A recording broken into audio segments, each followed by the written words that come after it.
บายดีพี่น้องพอกันที่เก่ามาได้งานใหม่มาได้นี่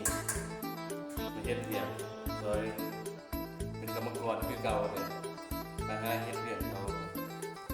เป็นกรรมกรกับเสียออดเป็นนี่เอาทุกอย่างอ่ะเป็นเฮ็ดได้เบิดปกติเนี่ยหมู่หาอยู่ไสเฮ็ดนำเขาเข้าไปเป็นกรรมกรเขานี่แหละเขาไปเป็นสร้างสื่อดอกครับเป็นกรรมกรมูหาใส่ไปทุกอย่างยากทุกอย่างงานชั่วโมงได้มาบอกถึงการหาเงินบนเรืองานนักก็เอาเบาก็สู้ได้ตอนพอยังเฮ็ดได้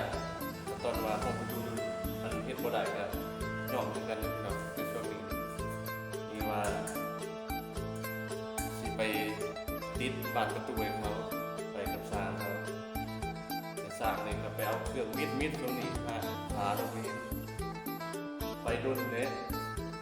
เอาทาสีบางอย่างก็เป็นให้เป่านี่เป่าเรียบร้อยเลย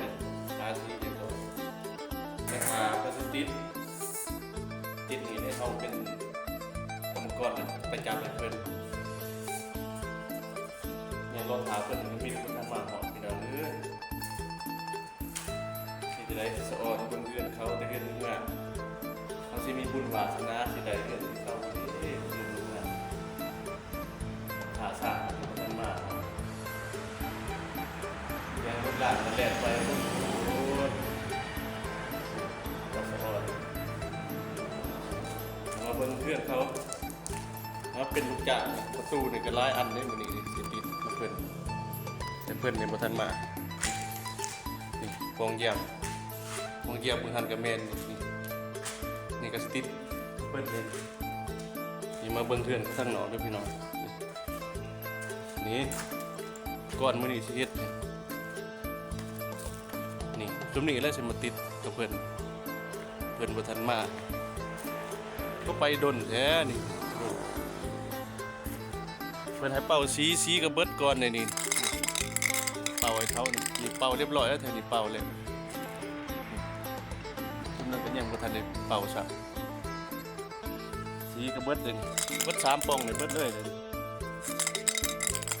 เขาเป็นกรรมกรเขาหน้าที่ก็เฮ็ดไปพี่น้องนะครับงานเป็นกรรมกรทุกอาชีพทุกเรื่องงานก็เฮ็ดไปเลยนี่เพื่อนเขาแต่งงานมาดีพี่น้องอยากได้ดิเป็นของเขาเองแต่เขาเพียงแต่เป็นลูกจ้างทุกเรื่องงานก็สู้ไปนี่ป้าเล็กอยู่หันในบ่ทันเฮ็ดหยังถ้าสร้างมาก่อนเขาเพียงแต่ว่าเป็นกรรมกรจับให้เขาติดแล้วก็เฮ็ดเขาให้สั่งได้แล้วเขาก็เฮ็ดตามเขาบริติเวียกเลยเฮ็ดได้เบิดพี่น้องแล้วตอนเฮาเฮ็ดเวียกอื่นก็หาได้ด้วยพี่น้องเลยเฮ็ดได้ทุกอาชีพแต่เฮาบ่เก่งพอเฮ็ดได้อยู่